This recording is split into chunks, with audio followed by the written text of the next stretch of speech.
I've been reading books of old, the legends and the myths, Achilles and his gold, Hercules and his gifts, Spider-Man's control, and Batman with his fist. And clearly I don't see myself upon that list. But she said, where'd you wanna go? How much you wanna risk?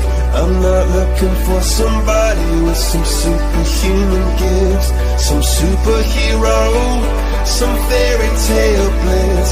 Just something I can turn to, somebody I can kiss. I want something just like this. Do-do-do.